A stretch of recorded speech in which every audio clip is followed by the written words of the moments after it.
Good afternoon, good evening, good morning. Welcome.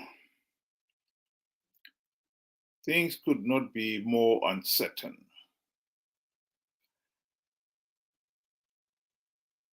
Everybody expected this SADC Panel of Elders to make the decision on whether or not the SADC election observer mission's report headed by Dr Mumba would stand. The idea of roping in these elders was so that they could water down that report.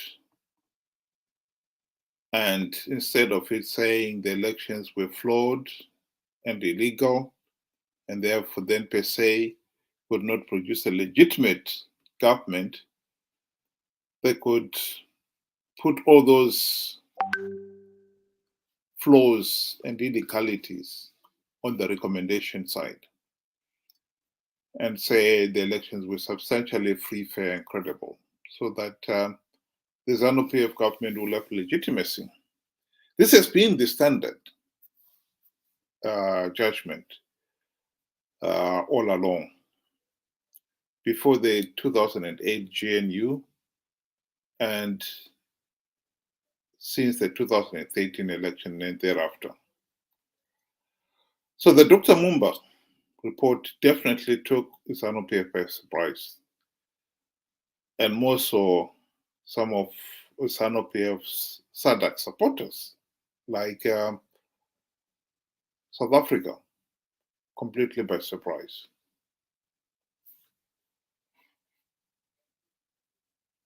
So the panels, the SADC Panel of Elders, was supposed to come and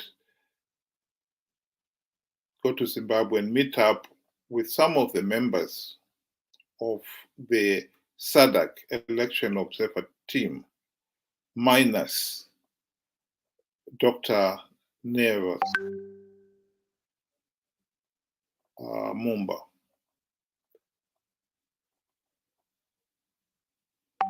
They visited, they arrived in Zimbabwe a week ago now. And their mission was supposed to finish on the 1st of September, which was yesterday. By the end of yesterday, we had not heard anything. At 12 midnight last night, I said that I was going to report back today.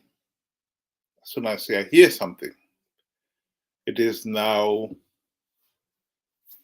9:15 UK time, which will be 10:15 Zimbabwe time. And I've not seen anything regarding that statement. This is a poster announcing President Emmerson Mnangagwa's inauguration on Monday, the 4th of September. It's the day after tomorrow. So Zanu PF is going ahead with the inauguration. What makes this interesting is either the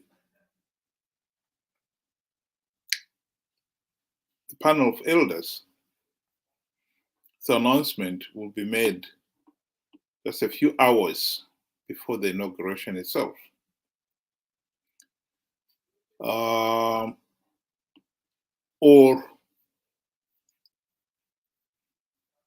And in this case here, I would expect if it's going to be made, is to endorse that the Mumba report has been watered down.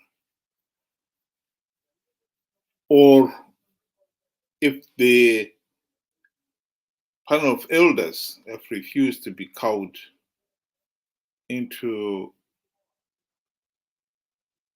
condemning the Dr. Mumba report, then the regime is what it's basically doing is just ignoring it and pretend the Dr. Mumba report said the elections were free, fair, and credible. And therefore, then the regime that's coming out is legitimate. History has got a habit of repeating itself. In 2008, Zanu PF did exactly that. SADC and the AU, for the first time in the country's history, refused to rubber stamp the Zanu PF election victory, following the blatant cheating and the wanton violence of 2008 by Zanu PF. Mugabe quickly arranged for the swearing ceremony to take place. And a few days later, he was on the plane to attend the AU summit. I think it was in Egypt. Most of the AU members refused to acknowledge him as the president. And it was as a result of that he accepted SADC's call to meet and agree on the 2008 Global Political Agreement, which gave birth to the 2008 to 2013 Government of National Unity. So we might be seeing a rerun of that.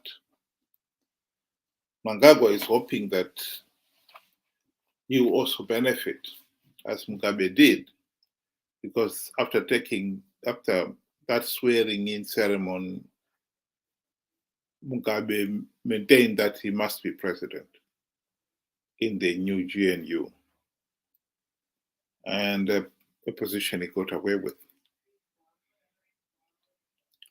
However, in this particular instance, that may not be possible, because one of the things that must be achieved in this new government of national unity is that the democratic reforms must be implemented.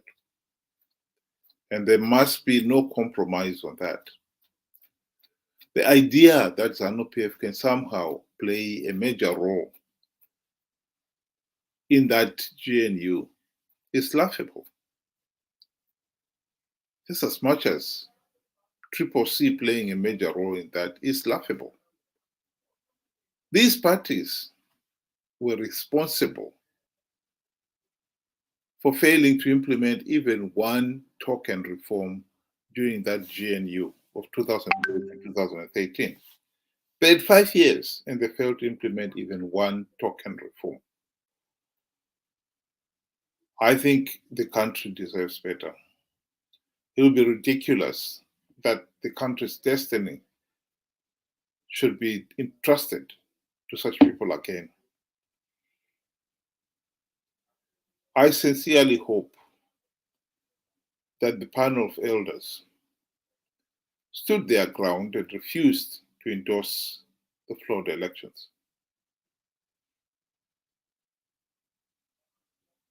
And what we are seeing now is Mnangagwa going ahead with the swearing-in ceremony, which,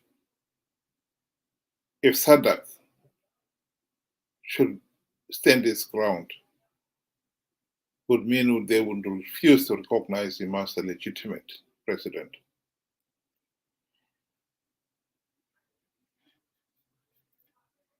The AU itself is under enormous pressure. Zimbabwe is not the only country that is having some serious political problems. We have seen a number of coups in West Africa, West and Central Africa. And many people are asking, why is this happening? And the truth of the matter is, it is happening because the AU has never been firm in making sure that there are free, fair, and credible elections. They have allowed dictators and autocrats to prosper in many countries in Africa. And now they're paying for it. Because those who stifle debate and democratic discourse as a way of bringing about peaceful and managed change are choosing for themselves the only other option left for change, which is the violent route.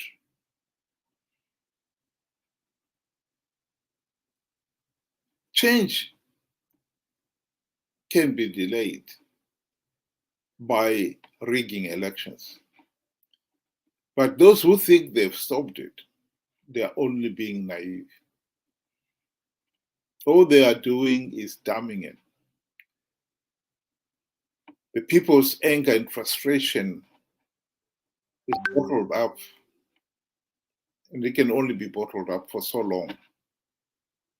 And sometimes when it bursts out, it will create a wave, a tsunami wave, that will be unstoppable. And I think this is what has been happening with these coups and street protests. In Zimbabwe, we already have had a regime change as a result of a coup. And what we have seen by failing to hold free, fair, and credible elections, and even when the regional body has condemned them, the continental body, the AU, has also condemned these elections. For them, for these two bodies to allow Zanu PF to get away with it would be unforgivable. It will only show that both of them, they're incredibly weak and insincere in their commitment to democracy. This presents a serious problem. If you do not allow peaceful change through the democratic route, you leave yourself with no option but to have the violent change.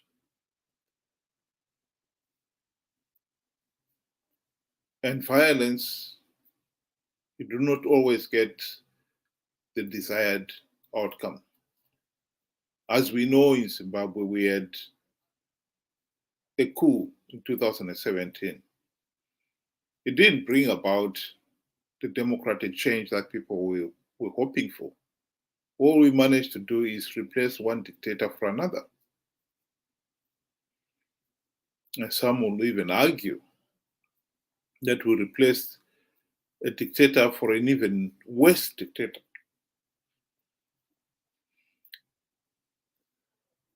But the point is, it doesn't matter what Mnangagwa does.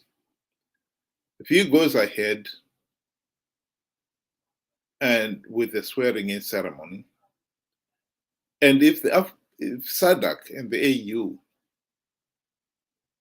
decide to do nothing about it and pretend it didn't happen, or pretend he's a legitimate government, all this is doing is building up the anger in the people and closing all the doors to meaningful, peaceful change. The prospect of another 5 years of this corrupt, incompetent, and tyrannical regime is simply unthinkable.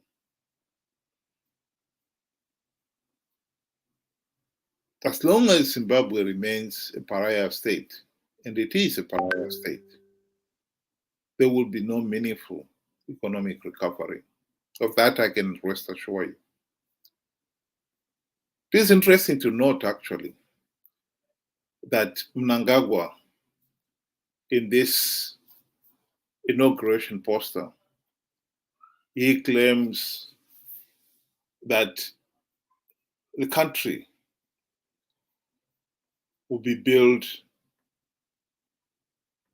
by its owners and ruled by its owners. Nyika inovakwa nevene vayo. This is what he's saying there. Nyika inovakwa igotongwa nevene vayo. A country is built and ruled by its owners. It's rather laughable, because when he staged his now infamous coup, he acknowledged the need for Zimbabwe to attract foreign investors. His slogan then was, Zimbabwe is open for business. What he was basically meaning by that is Zimbabwe has now overcome all those things that made it a pariah state, and thus discouraging investors investing in the country. Now it was a democratic state. You promised free, fair, and credible elections, and to stamp out corruption, among other things. But of course, 8 months later, when he failed to deliver on free, fair, and credible elections, which many people were not surprised, they expected it. They didn't expect him to run free, fair, and credible elections. And he also failed to stamp out corruption. Corruption has become even worse than it ever was during Mugabe's time. Everybody could see that Zimbabwe is still a pariah state.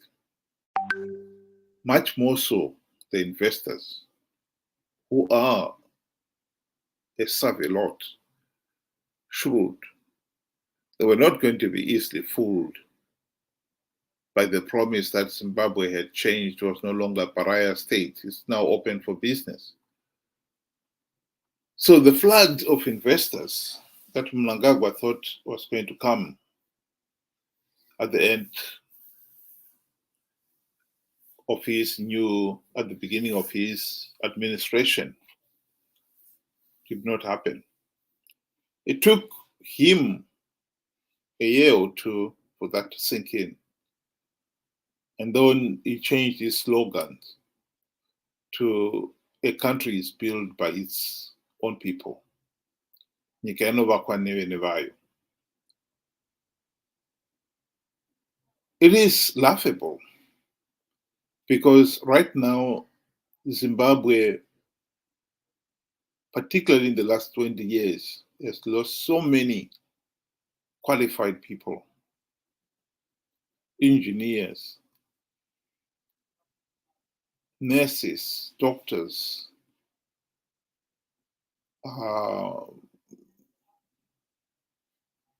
experts in finance and other fields, because the country has become so ill-run that they could not even have a meaningful life. So he claims that the country is being built by the owners of the country. He has driven, the regime has driven so many experts out of the country. So who is building the country then? Where are the experts to build the country? There's nobody.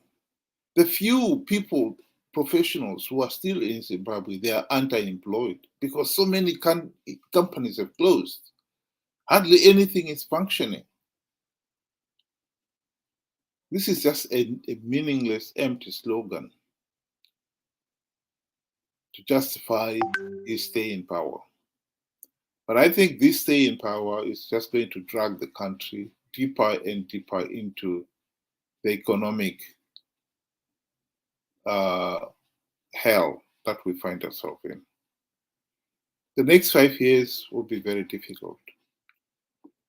And I'm sure now that he's going back into power, some of those mafia, gold mafia friends of his, the looters, will be coming back with vengeance. They always look at it in terms of this could be our last 5 years. So the looting will go into overdrive. They never know. Maybe next 2028, Mnangagwa may not be able to get in.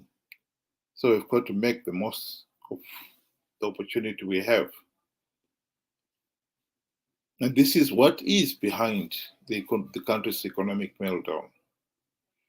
Those who've got the access to the wealth, they're busy looting. And many of them, if they can afford it, are investing outside Zimbabwe because they do not expect that they'll be able to live, enjoy their life in a chaotic Zimbabwe. People like Grace Mugabe, she hardly is ever in Zimbabwe. She's made Dubai her home. She's not in Dubai, she's in Singapore. And it is widely rumored that Mnangagwa himself is investing billions of dollars outside the country. And many of his Zanu PF friends, the G40 guys, who had to escape the country after the 2017 coup, are living outside Zimbabwe in total comfort. And I don't think they have a pension in those countries. They must be living off whatever they were looting. They are living in total comfort, if it must be said. This is what is happening to Zimbabwe. To come back to the issue of what is going to happen next, it is not clear. Yes, it looks like the inauguration will go ahead. Although on some social media, Chamisa is supposedly going to challenge the result. He has got maybe another 24 hours, because if you're going to challenge the result, you must challenge them within 7 days since the results were announced. And the results were announced last Sunday. So Chamisa has got until tonight, 12 midnight, or is it going to be 12 midnight tomorrow, to submit his court challenge, if he's going to do so.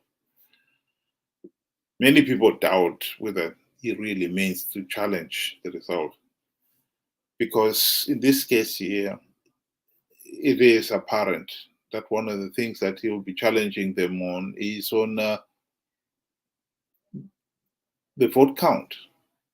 He's not going to challenge them on the fact that there were no verified voters rolls and most of these other clear-cut cases of that made the election process illegitimate, because he knew about these things and he still disregarded them. And in fact, in some cases, he was boasting that he has managed to plug all those vote rigging opportunities, and now it turned out that he actually was just talk. He didn't manage to plug those holes at all. So he's going to challenge them, if he is at all going to challenge them on the vote count. He claims to have the V11 forms, which is the summary of the vote count from each polling station. But many people doubt that he had election agencies at all the polling stations. So if he's going to challenge the result, he'll be challenging it on what basis, God knows. And he has been trying to say that ZAC should produce the figures of all the V11 forms. This sounds more like a fishing trip. So he is claiming that he won, and yet cannot produce the evidence to show that he did win. And is hoping that the SAC will produce the V11 to prove that he won. Surely, if SAC is going to produce the V11, they will produce the V11 to justify the figure they announced. So it's really a meaningless process. The only hope for change here would be for the people of Zimbabwe to really demand that Dr. Mumba's report should be honored. The report was abundantly clear. These elections were flawed and illegal, and they could not possibly produce a legitimate government. And SADC must be questioned, must be asked, why is it then that you are ignoring your own report? The AU itself must also be asked, why are you ignoring your own findings to grant this Zanu PF political legitimacy? That must be something that every thinking Zimbabwean should do. And that should be the aim, to make sure that SADC does not forget that they've let the country down. The prospect of another 5 years of this Zanu PF regime is unthinkable. That is the truth. And it is a pity if that should become the reality. We'll have to wait and see. Maybe the SADC Panel of Elders statement will come tomorrow. But I doubt it now. I think they will never release it because it was not friendly.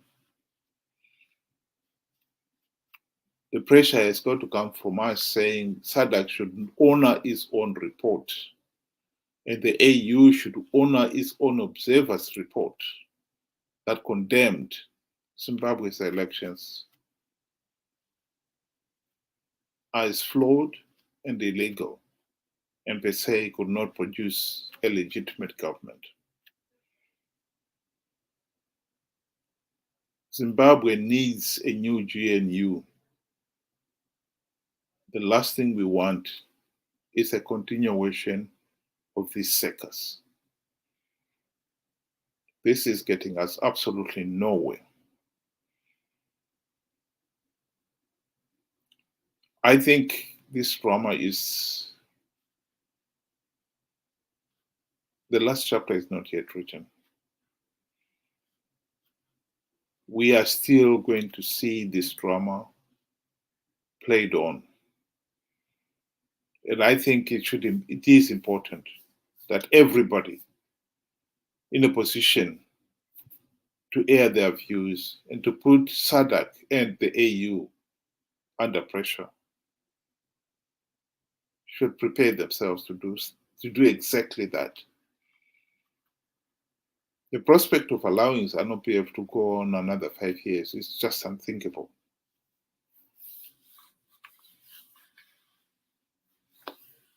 That is just simply unthinkable.